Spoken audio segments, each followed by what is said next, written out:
130 years ago or so, this congregation changed its name to the People's Church of Kalamazoo.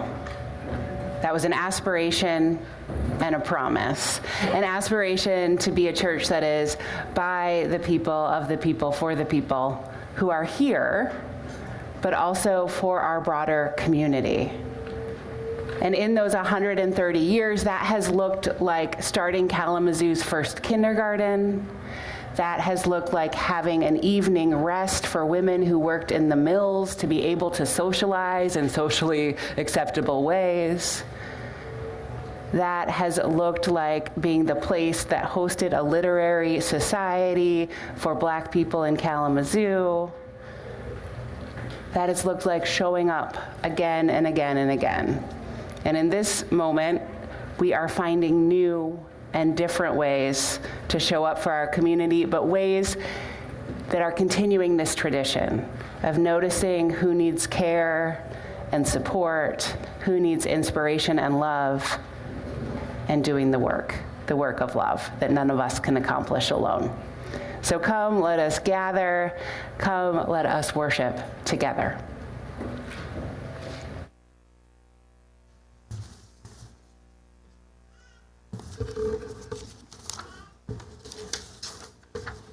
Good morning, and welcome to People's Church. My name is Sharon Sauter, and I'm a member of the Sunday Service Committee. I would like to welcome you to our kickoff for the Stewardship Drive campaign. People's people have always been very generous in their giving, whether it be financial or with giving of their time. People's people come here for many reasons. We come here from many different places, along different paths, and bring different truths. We come with different histories and realities, and yet we all come together as one people with faith that we can use our differences to heal ourselves and each other. We can bring wholeness to a fractured world. We come, many of us, seeking community. People's Church I find to be a safe haven, a place to find acceptance for the person I am, not what somebody else wants me to be. So welcome.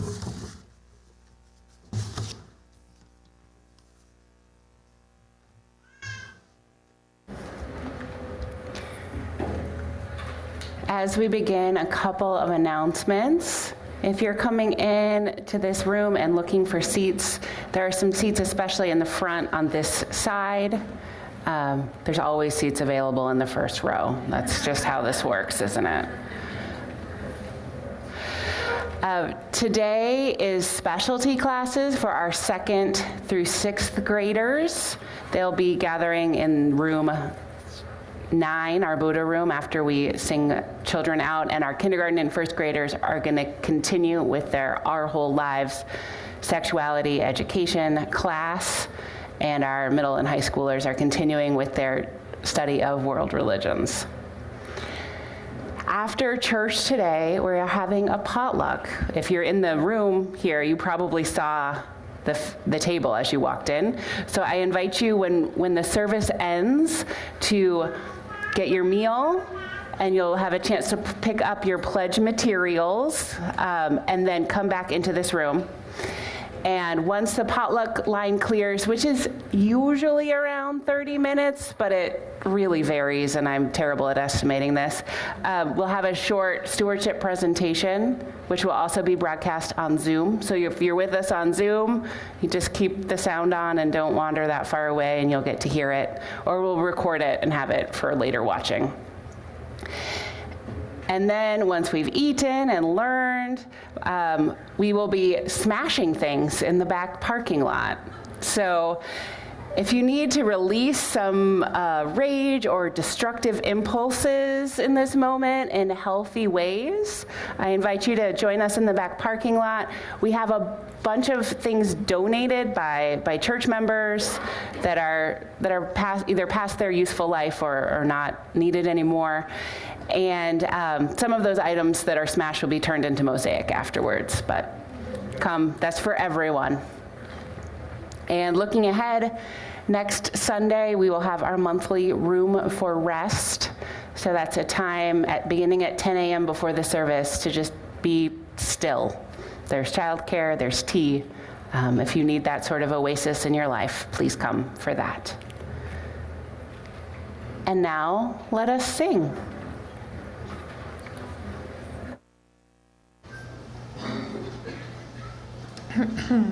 Yes, I invite you to rise and bow to your spirit to sing our opening song together.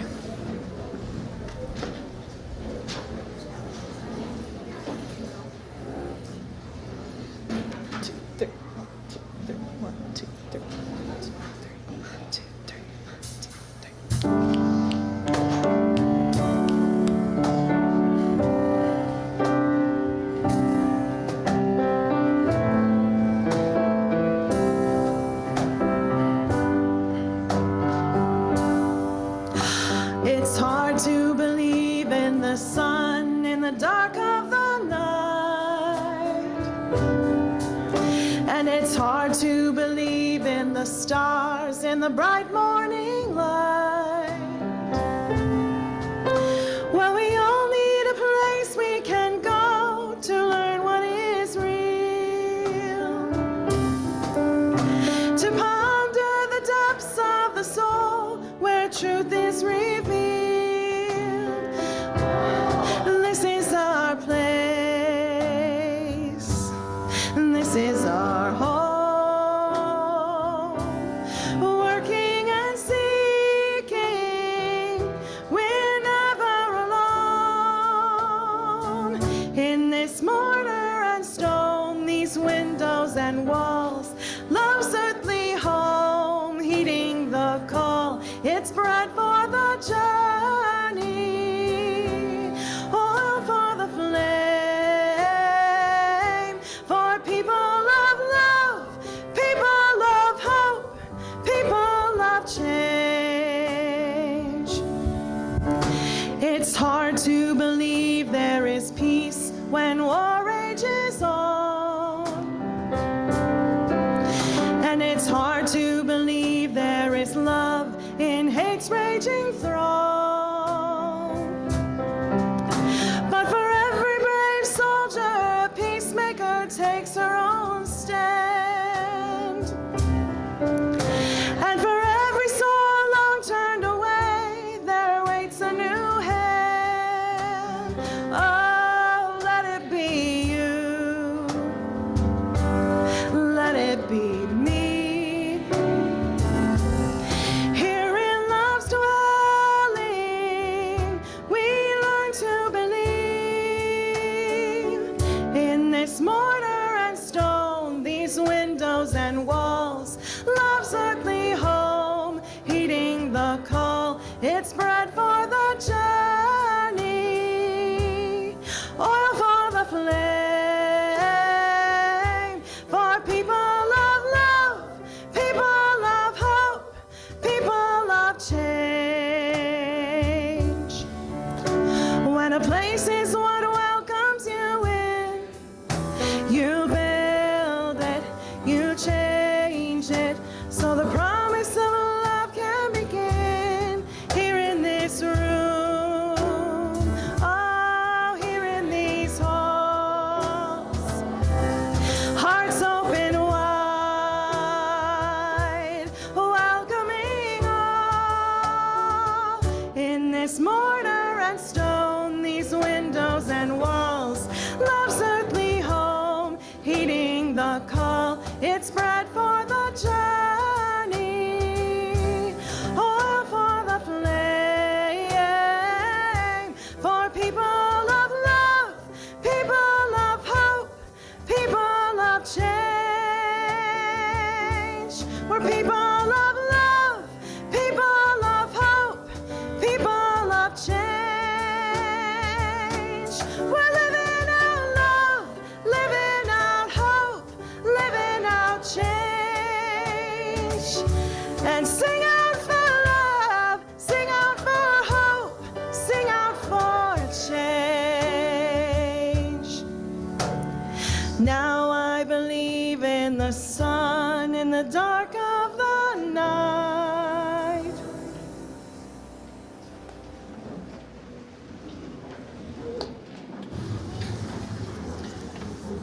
As we settle in, we see many new people. There are plenty of seats down front, and there's a few over here on the sides. And amen to that song. Is that?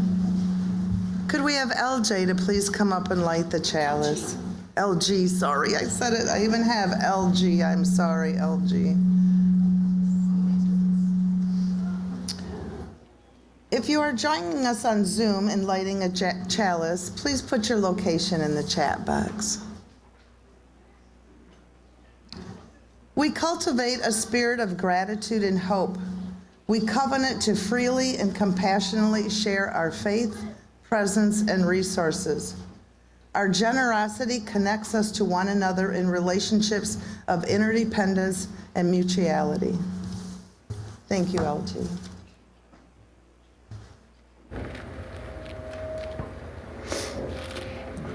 In addition to our chalice flame here, we have some of the 24 Zoom connections today have lit chalices as well. We have chalices lit at the Kalamazoo Islamic Center. We have chalices in Schoolcraft and Matawan, Roanoke, Virginia, on Stadium Drive, Parkview Hills, and in Oshtemo. What a gift it is to be together in time, even when we are not all in the same place.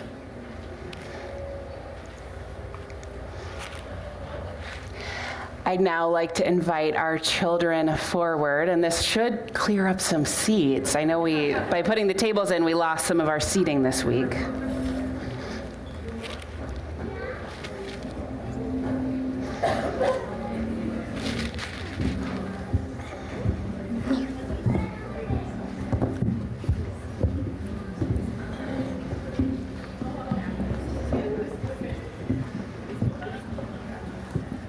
I am so glad all of you are with us today, and I hope you can stay and eat with us and then maybe help us break some things later. Oh, you have a beautiful barrette.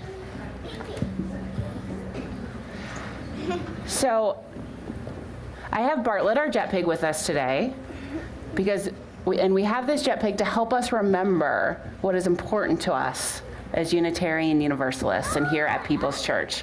So we're going to try to remember what all the letters of jet pig stand for. J is for justice.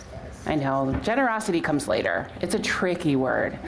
E is for equity. It's very, very similar.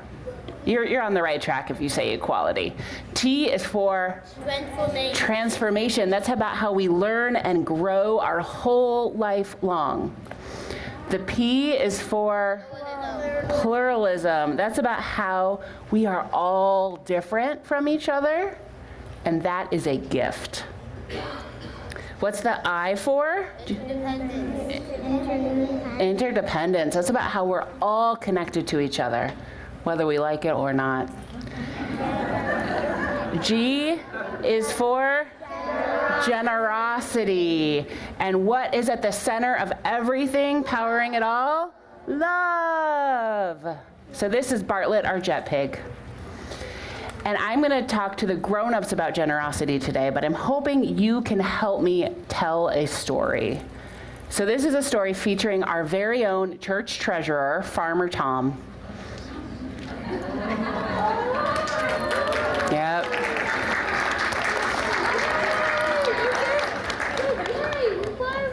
But first, what are the things you like best about People's Church? Oh, what do you think, Leah? You get to come back and you can make new friends all the time. You can make new friends all the time. Mara, what do you think? Potlucks, yeah. They accept outsiders. They accept outsiders. What about you? That everyone can come and it's really fun. Everyone can come and it's really fun. What about you? Gigi, what do you have to say? I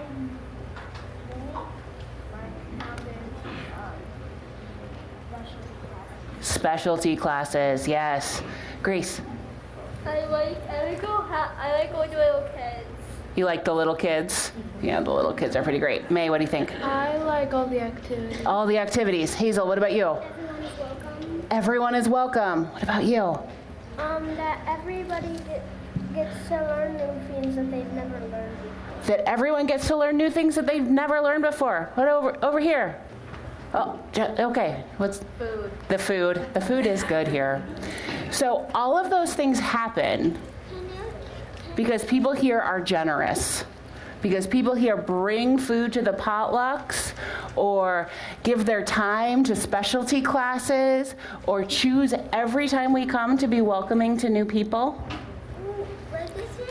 All of that is because people give their time and their money and their special skills. Like today, you get to, one of the specialty classes is taking apart electronics, and someone who knows how to do that is going to be there with you. And people give their trust. So they trust each other and the leaders to do what is right. Ollie, do you have something else to add? So I got this cool guy. He just gave this to me because I was a whole swimming. Oh, I You're talking about how someone gave you that crown? Yeah. Yeah. That's right. Oh, that's wonderful. So let's go back to Farmer Tom, our treasurer. He, what is he holding? Does that look like a delicious feast of a very sad leaf? No. I think that's what it would look like if someone tried to make church as one person, right? It would just be this kind of sad single thing. But we don't have to do it all alone here, right? We are all in this together. That's what I was going to say, Grace. And so it takes everybody to make the feast, to make the potluck that is People's Church. So we're going to hand Tom this bowl. And as a metaphor, a symbol of how we are all in this together, and we all make church together through all of our efforts, which are not the same, but they all make a church. I need you guys to help me with something. So in this room, there are all the things you need to make a salad. Wait. And so I'm wondering if you all can help find the vegetables, the celery, the snap peas, the dressing that you might need to make a salad. Can people who have those things maybe offer to share them right now? And then, I found carrots. well, can you guys go get some of those items so we can make our salad?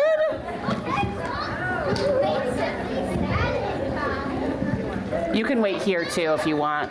There's more of you than there are of vegetables. That's the truth. Put it in the bowl. Oh, you found a lettuce leaf. Okay. Oh, I guess you can dump them in. You can just add it. Whoa, okay. I didn't get anything. That's okay. You helped. Yeah. There weren't next time maybe I'll give all of the grown-ups a vegetable so you can all find something. But look at that. We have a salad. There's a salad bottle in there. There's even the salad dressing to go on top, isn't there? So, well, and some containers and some garbage. But we can put those where they belong too.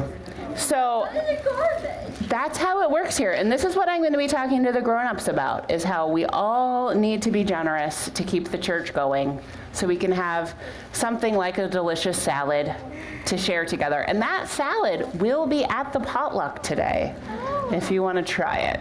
Or maybe you leave that for the grown-ups. I don't know what you like to eat. There's other things. How about we get farther? How about we get Farmer Tom to try it? I think Farmer Tom will try that salad. I'm going to try it. It looks delicious.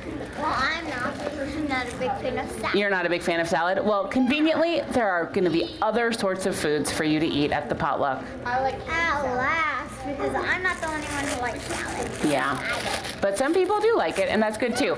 Okay, so it is time to go to classes and grow and learn together. Thank you all. Can you pick me up more? I put 4 to 4. I'll do my best. Forth in peace, in search of wisdom, with love to guide you on your way. And may the joy of life surround you wherever you may go.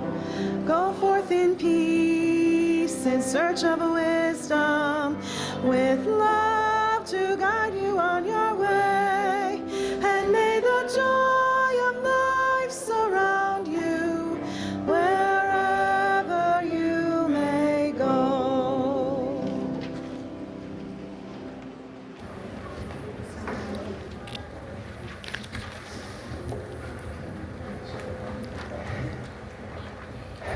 Every week, as we get everything set up technology-wise to make our service happen, I think of Dave Curl.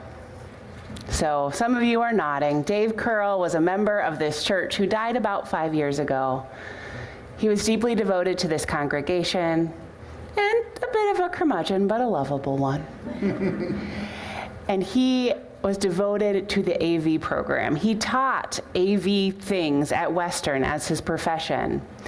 And a few years before he died, when he knew the end would be coming, he gave a generous gift to this congregation in paying for the total rewiring and reimagining of our AV system.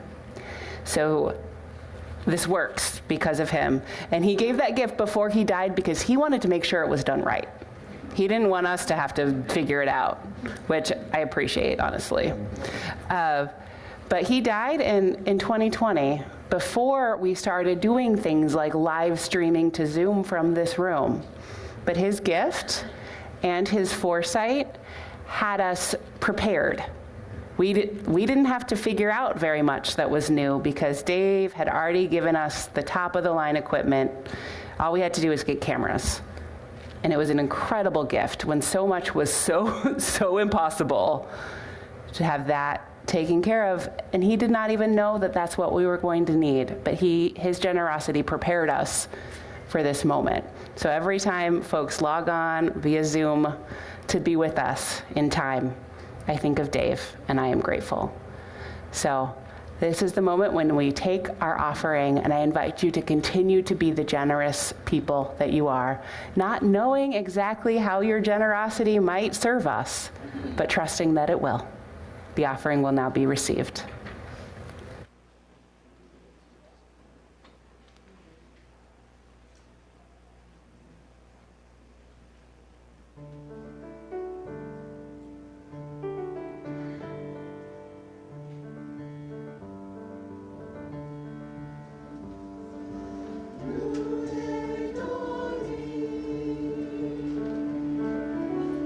Before us on this floor.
Please join me in giving thanks for all that sustains us.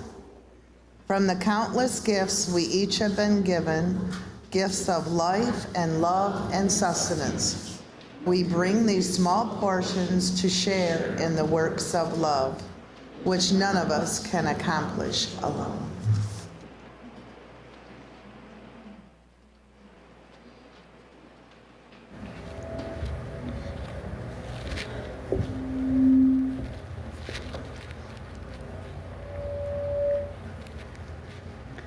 People's Church is a community that supports one another in good times and hard times. One of the ways we do this is during our gathering, we invite people to come forward, place a stone in our bowl of water, and tell us about what is unfolding in their lives. If that's what you can do if you're here in person.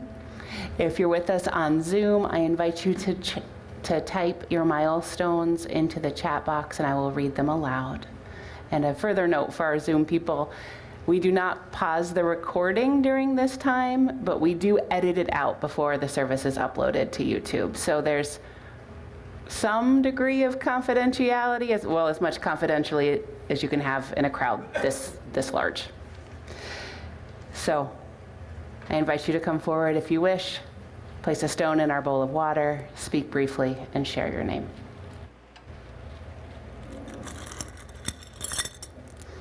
And now I place more stones for all of the joy and the sorrow we are holding quietly in our hearts today, the joy and sorrow in our wider community and our wider world. Sources of reason and radiance, sources of courage and compassion, keep watch with those who work or watch or weep this day. May the suffering be soothed. May the weary find rest. May the sick be tended. May the dying and those who love them find peace. May the joyous be shielded.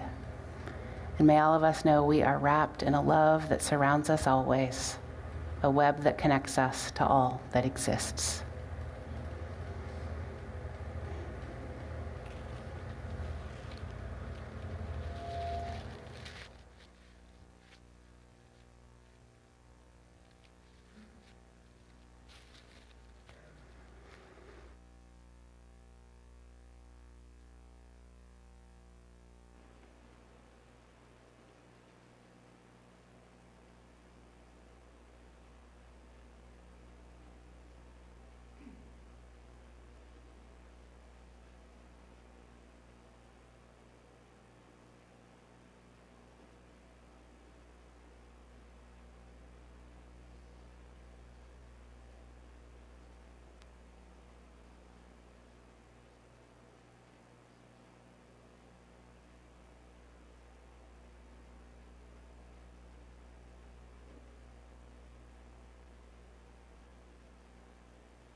Our spoken meditation today will be read responsively.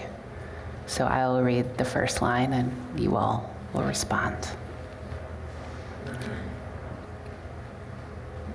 For the sun and the dawn, which we did not create, for the moon and the evening, which we did not make, for food which we plant but cannot grow, for friends and loved ones we cannot earn and cannot buy, for this gathered company which welcomes us as we are from wherever we have come, for all our free churches that keep us human and encourage us in our quest for beauty, truth, and love, for all things which come to us as gifts of being from sources beyond ourselves, for gifts of life and love and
touch me, flower, carry me in the Spirit, by the Spirit, with the Spirit giving power, I will find true harmony.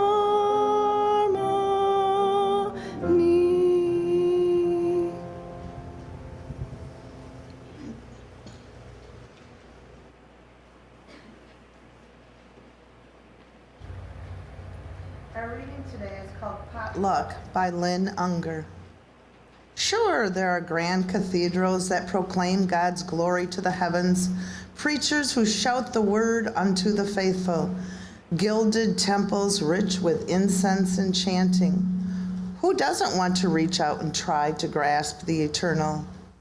And shouldn't we try 10,000 ways to build the kingdom of heaven? Whatever your theology, we all have our religion. This is mine. Bring the best you have to offer. Be fed what is on the table. Be grateful for the feast.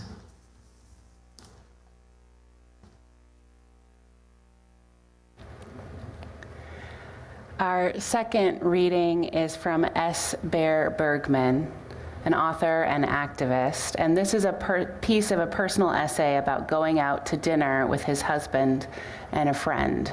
And it's relevant to the narrative to know that all three of these people are transgender. We all three found ourselves looking for a place to have dinner on New Year's Eve. We finally settled it that we'd go for dinner at the best of the Indian buffet places. As we arrived and waited to be seated, my beloved husband and I smooched a little, feeling snuggly and fond. When we stopped, I saw a table of three to my left, actively and animatedly debating our genders. I loathed this. I don't know why it bothers me more than other gender-related unpleasant behaviors, but it does. Sometimes I just smolder. Sometimes I go over and make a snarky comment about gender nonconformity not being positively correlated with hearing loss. I get terrifically activated by it. What's worse, I cannot seem to stop, even though I try very hard to remember everything I know about gender and about kindness and about people and about how we're all just trying to make it work as best we can. Perhaps because I was in pleasant company, perhaps because it was right at the cusp of the new year, that night I took a deep breath and somehow managed to make a different choice. I went to my seat quietly, and I tried not to seethe or fume or snap at my dinner companions. When I got up to go to the buffet, I took the waiter aside and quietly told him I wanted to pay for their dinner and to please add their check to mine. It somehow deflated me a little. I let out my long-held angry sigh and refocused on the food, tasty, and the company, ditto. I had an idea of what might happen with the gender policing strangers, but mostly I felt calmer and was better company at dinner and enjoyed my meal more. Most importantly, I wasn't angry with them anymore. Sometimes I really resent that whole thing about forgiveness and kindness and how it makes you feel so much better, but it totally works. After a while, it was time for the strangers to pay, and the pantomime I was able to read from across the room was pretty much what I had anticipated. The waiter explained that we were picking up their check. They looked puzzled, talked about it a bit amongst themselves, and elected their representative. He walked over, looking cheerful but a bit hesitant. He said they told them we were buying their dinner and thanks very much. And I stood up and introduced myself, Ishai and Zev, before he had an opportunity to get any further. We shook hands all around. He went on to say thank you again, and that was so nice, but had we met before? Was he forgetting us? He fumbled his way through his questions, trying to figure out if we were buying their dinner without offending us, in case we were old friends from university or business colleagues he didn't recognize out of context. Taking a deep breath, I simply said that we'd noticed them talking about us when we arrived, and that we thought they might like a reason to come over and meet us. And then I shut up and waited. He paused, dropped his head a little bit, took a breath. To his credit, he didn't dissemble or try to offer some junk excuse. Then he said sort of quietly, "That's a remarkable gesture," and picked his head back up and shook hands all round again. As he did, he said, "It's good to meet you," and he sounded as though he genuinely meant it. We wished each other a Happy New Year. They left. We had dessert. I cannot tell you how satisfying it was. Partly because I was able to manage that kind of interaction without losing my temper for once, and partly because they got the point far clearer and pointier than any stare down or snarky comment had ever got it across. Plus, to be honest, the look on his face when he realized how very busted they were was worth far more than the $50 I spent on their dinner. But busted with kindness, that's the trick.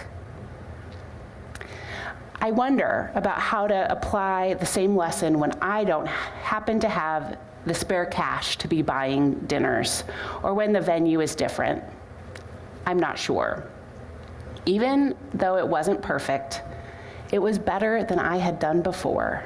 And eventually I decided that better than I'd ever done before was more than enough to ring in a new year.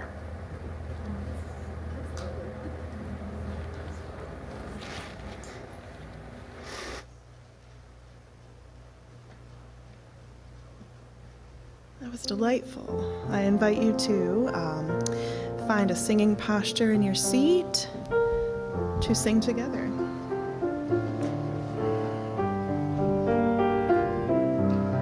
Ready? From you I receive, to you I give, together we share, and from this we live. From you I receive, to you I give, together we share, and from this we live.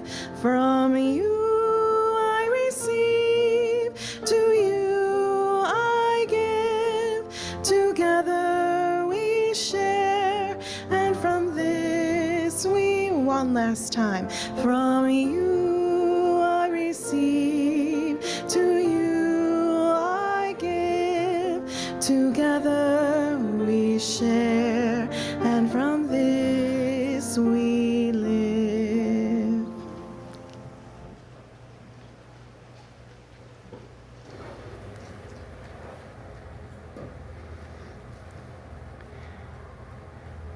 Every Thursday afternoon, I gather on Zoom with 3 other Unitarian Universalist ministers. We workshop our sermons, sharing drafts, listening, offering feedback and improvements. And I've been doing this for several years now. It's been good for my preaching and my spirit. And because all of our congregations run on the same July to June fiscal year, we've all been working on our stewardship sermons over the past few weeks, or as one preaching friend called them, the "it might be fascism, but I still need health insurance" sermon. So it feels kind of weird to be doing this now, this business as usual stewardship project, when the world does not feel business as usual, when there's so many needs competing for our time, our attention, our money in this moment of rising fascism.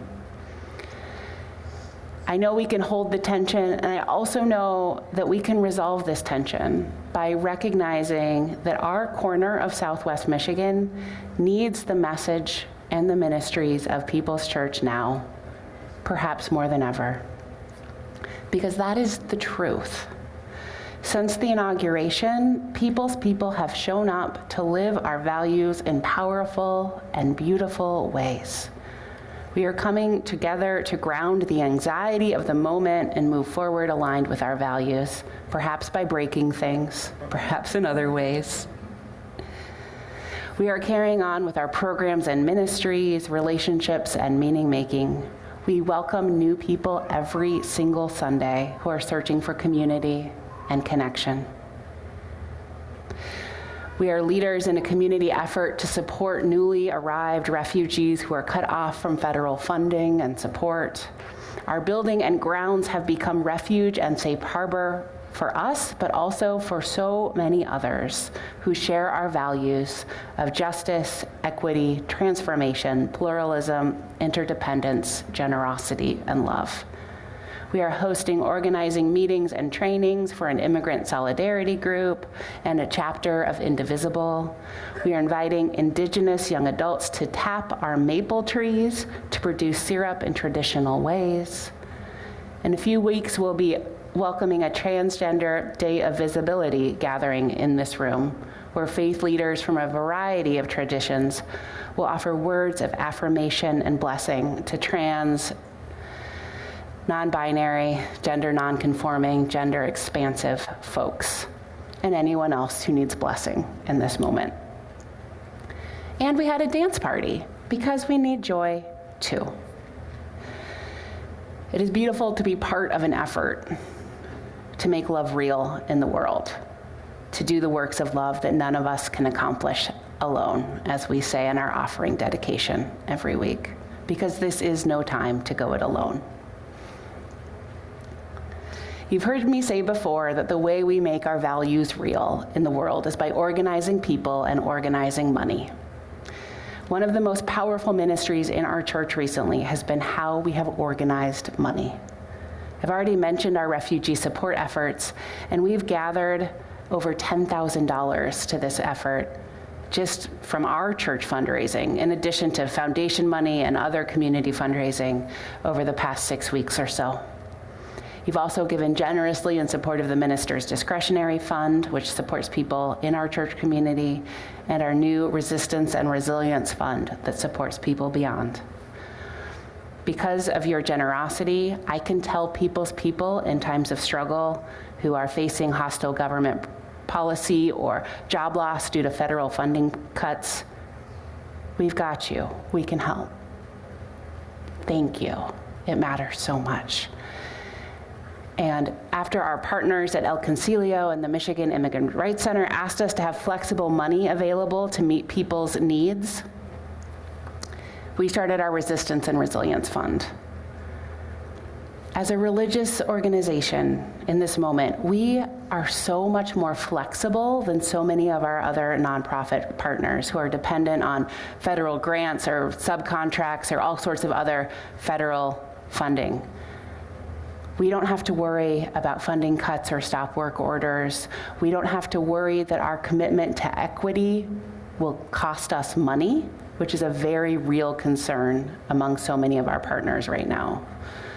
When I told Adrian at El Concilio about our growing Resistance and Resilience Fund, he was overjoyed and had this visible exhale, releasing some of the stress he's carrying at this moment as the executive director of Kalamazoo's Latina community organization. The money won't fix everything, right? We cannot actually replace the full federal government infrastructure as one church, but it will reduce suffering, and that is real. And we know that others are doing other parts of this work, and we can hope that it will add up to something. Maybe not enough, but it is something. Thank you so much for your generosity. We are living our faith now in new ways through our generosity with our time, talent, treasure, and our trust. And that trust piece is so vital right now, to turn to relationships and care, interdependence, and mutuality rather than isolation. Doing that when times are hard is such an important spiritual practice. There's a story that I read recently in The Serviceberry, the new book by citizen Potawatomi botanist Robin Wall Kimmerer. It's a true story of an anthropologist spending time with a hunter-gatherer community in Brazil. One day, the community had a successful hunt and was able to kill a large animal, and they had more meat than they could eat. So the anthropologist wondered, how would they store this meat? They did know about smoking and drying meat. They had the technology for storage and for stockpiling. And that's what the anthropologist expected. But then the anthropologist was surprised to see the community prepare all the meat and then invite all of their neighboring communities over for a feast. To the anthropologist, this was a terrible survival strategy. Meat is scarce, and there was no telling when the community would have so much again. Why give the meat away? The anthropologist asked the leader of the community, why didn't they store their meat for later? The response came, store my meat? I store my meat in the belly of my brother. Right? I store my meat in the belly of my brother. Such a powerful teaching. And with apologies to the vegans and the vegetarians among us who might not like meat metaphors, we're going to work with this for a little while. Storing meat in my brother's belly is an investment in interdependence and mutuality. Rather than hoarding what we might need for ourselves someday, it is giving generously today and expecting that investment, that choice, to yield dividends in future reciprocity. The Brazilian community stored the meat in their brothers' bellies because they knew that a truer safety comes from care and relationship. Sharing in times of feast now makes it more likely for those brothers to share in times of famine later.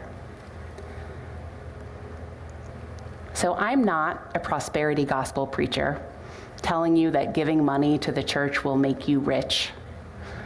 That's not ethical, that's not true.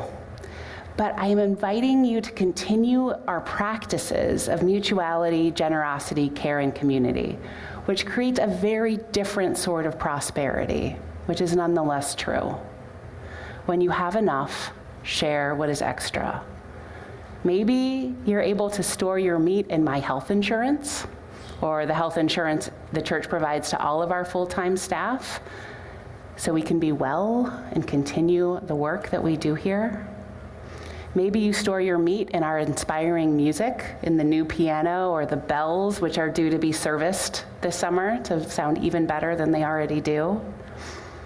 Maybe you store your meat in being part of the team that puts on receptions after memorial services, knowing that others will feed the people who gather to remember you someday. Maybe you store your meat in the bellies of the kids in our religious education program, or the participants in your chalice circle, or in so many other places here. Giving to the church is an investment, not one tracked by the stock market, of course, but it's an investment in community, in kindness and interdependence, in partnership to be better than we have been before. The dividends of this investment are in meaning, not in money. And I know, that the church is not the only metaphorical belly worthy of meat right now. I hope you are generous in ways beyond this community, because there is so much that's worthy of your energy right now. And if you were only generous here, that would feel like a failing, honestly, as your minister. We should all be living lives that are generous in all sorts of ways. Perhaps you are able to follow the example of S. Bear Bergman in the passage I read earlier, and store your Indian buffet in the belly of someone being a jerk, busting them with kindness. That is how we live our values too, out for dinner on New Year's Eve, not just on Sunday mornings. People's Church is a radically anti-capitalist project, which is to say it is a community of love and interdependence. We are here in a space named the Commons, for goodness sake, We are guided by values other than efficiency and return on investment here. We ask people to give what they can, and we trust that it is enough. We don't charge admission. We don't give the best seats, which are definitely not the first row, maybe kind of in the middle. Whatever the best seats are, they don't cost more than the other seats. It's just whoever gets here first gets to snag them. Well, on the days when we are full of need and my voicemail and text message and email inbox are overflowing, I do not check giving records before I decide who to respond to. We don't check giving records as program staff ever, right? That is a particular logic of church that is not the logic of capitalism. We are rooted here in the logic of community and care, of storing meat in one another's bellies, not the logic of hoarding and stockpiling. And the truth is, this community needs capital to operate. We live in a capitalist world. There is health insurance. There are electricity bills. There are all of the things that we all know exist and that we need to pay for. It is your time, your talent, your treasure, and your trust that makes everything we do here possible. So you'll be hearing more about this, but this is the time to begin to make your pledge for the fiscal year that begins in July. So over the next months, your stewardship, finance, and board leaders and administrative staff will be collecting pledges and building a budget that the church members will vote on beginning at the congregational meeting in May. A budget is a moral document. It shows what we value. How we spend our money, both as individuals and collectively, is part of how we do the work of love in the world. So after the service today, we will have a potluck. You already heard small people singing the praises of the potluck, so I hope you stay. And then a short stewardship presentation. And people on Zoom and people on YouTube, I wish we had the technology to send a plate to you. I am sorry you're missing out this week, but that has not been invented. So any innovators listening, please figure out the potluck delivery technology. We do have personalized pledge materials for all church members and recent pledgers, and then non-personalized materials for everyone else. You should be able to pick them up near the potluck line, and we'll be putting things in the mail for everyone who's not here today. If you're new to us, perhaps this is your first Sunday or one of your first Sundays, know that this church exists because of the generosity of generations. If this is one of your first times here, please stay for the potluck and eat with us. Listen in on the stewardship presentation if you want, and look over our materials. See how we do this. See how we talk about money. Know that this Stewardship Sunday is just one service. This is not what it's like every week. But we do talk about things that matter here every week, about how we live our values, and money is part of that. We talk about how to be faithful to what matters most in our lives, and we try to do this with honesty and clarity. If this church is becoming your community, even if you haven't been here long, you're invited to pledge. If you're still figuring out if this is your community, that's fine too.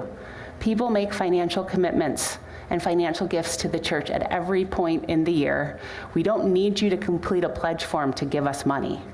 We like it, it makes planning easier, but feel free to just send it our way.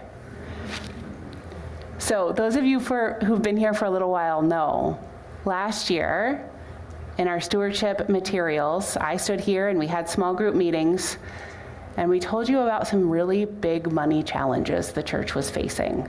Because of COVID and other transitions, we had a huge budget deficit. And we asked folks to increase their pledges by 15% to make up the gap. You all increased by 19%. It was amazing and put us on a firm financial footing.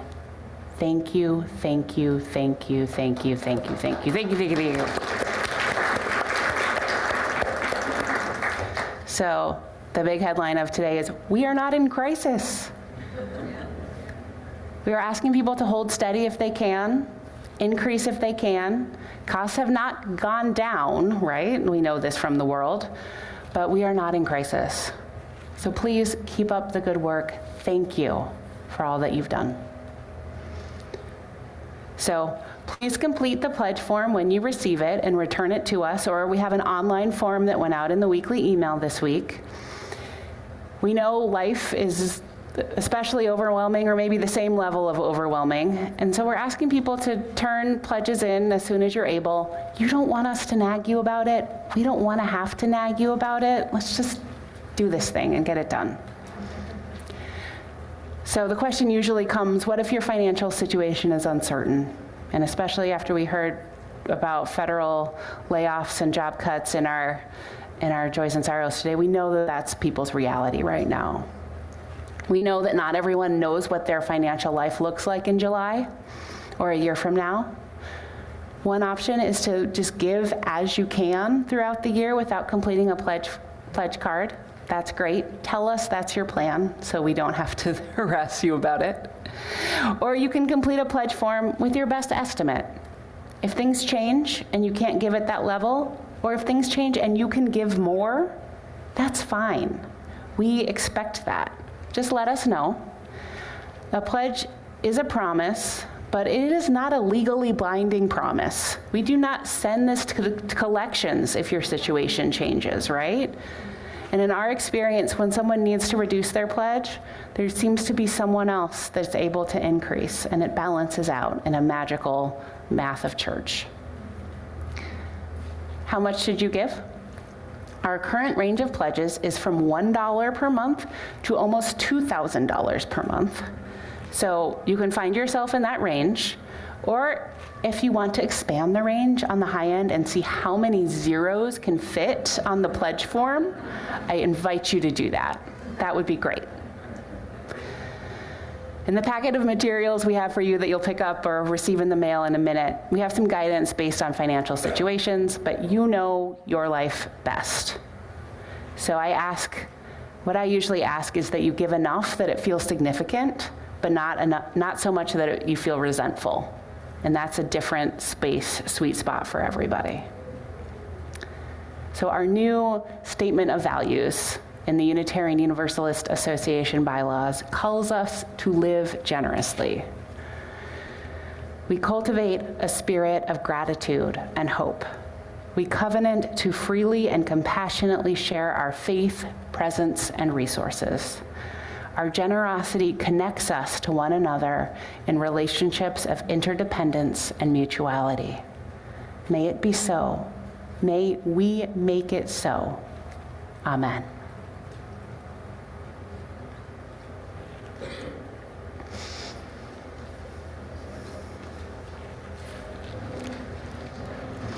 I forgot.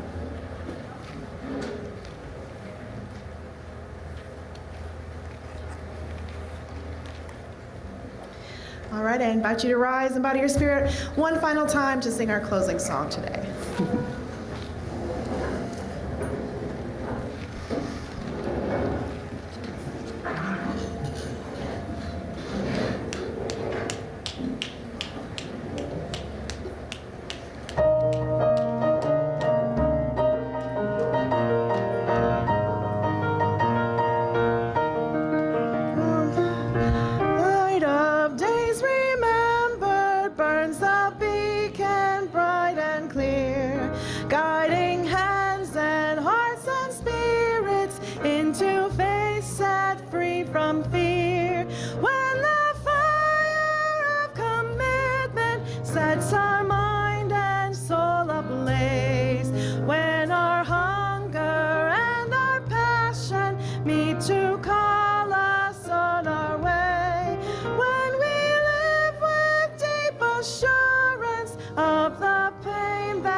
To the life of liberty, when the fire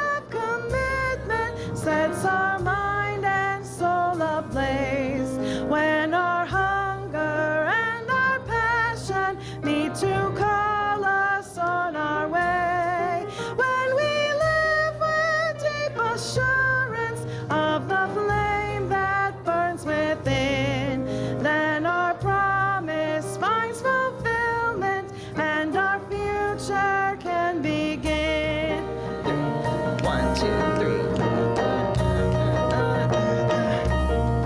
From the dreams of youthful vision comes a new prophetic voice, which demands a deeper justice built by our courageous choice. When the fire of commitment sets our mind and soul ablaze, when our hunger and our passion meet to call us on our way, when we live with deep assurance of the flame that burns within, then our promise finds fulfillment and our future can begin.